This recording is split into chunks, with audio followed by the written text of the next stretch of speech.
अपने तैयारी का एक तो स्टार्टिंग का फेज बताना। स्टार्टिंग में थोड़ी दिक्कत आती है बेसिक वगैरह में कि मैंने बीएससी करी थी उसमें, तो क्योंकि जीएस वीक थी तो मैंने करंट अफेयर्स पे भी थोड़ा ज़्यादा ध्यान दिया था। ये है कि घर वालों को थोड़ी मतलब जॉब की ज़रूरत थी घर में, तो थोड़ा मतलब जिम्मेदारी भी थी कि करना तो है ही बिल्कुल। तो छोटे भाई की पढ़ाई भी थी। हेलो दोस्तों, नमस्कार सभी को।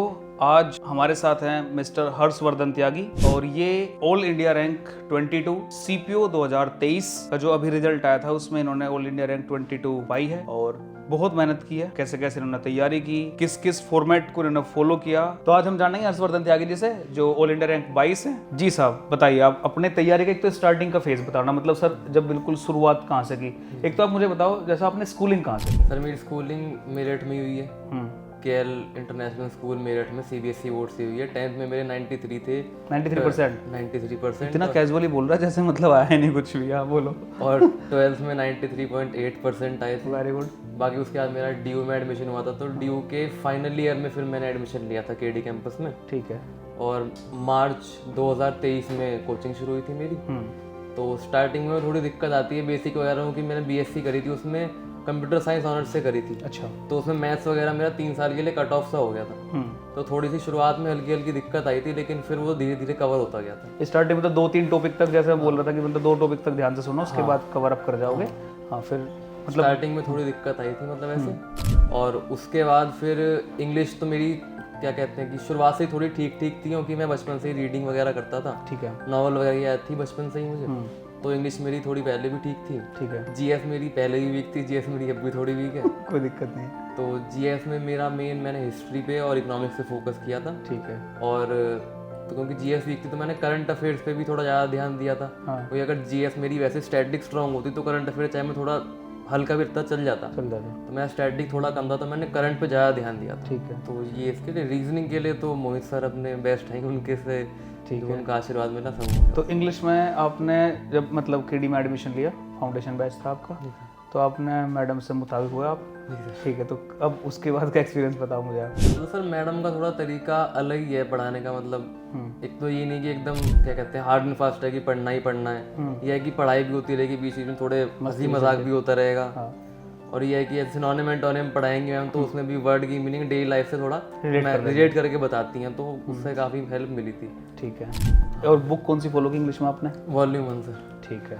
और अब मैं सब्जेक्ट वाइज आता तो जी सर। तो मैथ्स जैसे आपने स्टार्टिंग किया, आपने बताया सर बीच में मेरा कट ऑफ हो गया था, उसके बाद आप रिदम पे आए। जी सर। ठीक है। तो आपने कहीं कुछ कल भी मैंने एक इंटरव्यू लिया था एक बच्चे का, उसने मुझे बोला कि सर मैं मॉक जो लगा रहा था वो सेक्शनल वाइज लगा रहा था, कि मतलब मैं सिर्फ पहले मैथ्स का लगा रहा था फिर इंग्लिश का लगा रहा था। क्या आपकी इसमें कैसी स्ट्रेटेजी रही मॉक टेस्ट वाले पोर्शन में? सेक्शन मेरा मतलब जो मेरा मानना है उसमें क्या सेक्शनल में ये है कि अगर सिर्फ मैथ्स ही मैथ्स का करना है अपने को, वहाँ पेपर में ये तो है नहीं सेक्शन के वाइज अलग अलग टाइमिंग मिलेगी, वो 1 घंटे में पूरा ही करना है। तो वो टाइम मैनेजमेंट सीखने के लिए मेरे हिसाब से पूरा ही देना चाहिए, क्योंकि वहाँ टाइम बांटना पड़ता है। क्योंकि अगर सबको बराबर टाइम देंगे हम, मैथ्स में ज़्यादा टाइम चाहिए होता है, इंग्लिश और जीएस में थोड़ा कम टाइम देंगे चल जाता है। तो मेरे हिसाब से पूरा ही देना चाहिए। बाकी सेक्शनल भी प्रैक्टिस के लिए ठीक है, लेकिन टाइम मैनेजमेंट के लिए वो इस तरीके से कि मैं जैसे मैथ्स में, रीजनिंग में, इंग्लिश में कि सर मुझे अलग अलग अगर मैं देख रहा था तो उससे ज़्यादा टाइम लग रहा था, तो फिर उसने क्या किया कि सर मैंने एक सिंगल पे फोकस किया और मेरा टाइम बचा के फिर मैंने मॉक टेस्ट कंप्लीट पाया।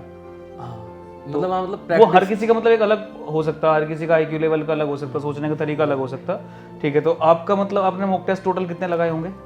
करीब करीब सर प्री के लिए 35 के अराउंड लगाए होंगे और मेंस के लिए 20 के आसपास लगाए थे। तो मतलब 55 के आसपास टोटल मॉक टेस्ट हो गए। तो 55 मॉक टेस्ट लगाए इन्होंने।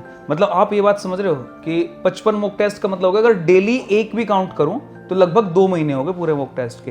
हालांकि डेली एक नहीं हुआ होगा, मुझे ऐसा लगता है कि किसी दिन इसने 2 भी लगाए होंगे, किसी दिन 1 भी लगाया होगा, किसी दिन स्किप भी किया गया होगा, क्योंकि देखो डेली रूटीन फॉलो उस तरीके से हो नहीं पाता। ठीक है। अगर आप मतलब डेली का भी समझोगे तो कम से कम आप 1 का एवरेज आप ले सकते हो। ठीक है। स्टार्टिंग फेज जब आपका था, जब आप तैयारी कर रहे थे, तो उस टाइम आप कितने मॉक टेस्ट लगाया करते थे? सर स्टार्टिंग में तो मैंने मॉक मेरे ख्याल से 3-4 महीने बाद की तैयारी के बाद मैंने शुरू किया था। ठीक है। शुरू में यह है कि अगर देता ही मॉक तो नंबर कम आते, डिमोटिवेशन आ जाता थोड़ा बहुत। तो मैंने 3-4 महीने की तैयारी के बाद ही फिर शुरू करे थे। ठीक है। तो अगर जैसा आपने ग्रेजुएशन की, ग्रेजुएशन में सब्जेक्ट क्या थे आपके? कंप्यूटर साइंस ऑनर्स किया था सर। तो उसका तो इसमें कोई फायदा आपको मिला ही नहीं होगा? तो मिला नहीं सर कुछ, बस कंप्यूटर का कंप्यूटर एग्जाम में थोड़ा बहुत 1-2% था। ठीक है। बस आपको मतलब मेन फायदा जो मिला वो 12th की स्टडी के बाद का मिला।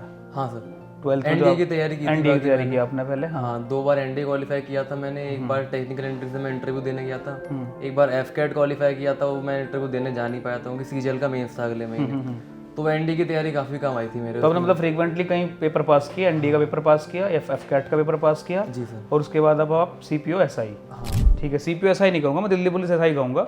ठीक है, क्योंकि दिल्ली पुलिस बोलते टाइम थोड़ी सी फीलिंग आती, दिल्ली पुलिस वो फीलिंग आएगी बहुत सारे है, मतलब अपने इस जिस बेल्ट की मैं बात कर रहा हूँ, दिल्ली एनसीआर में ही आता है मेरठ।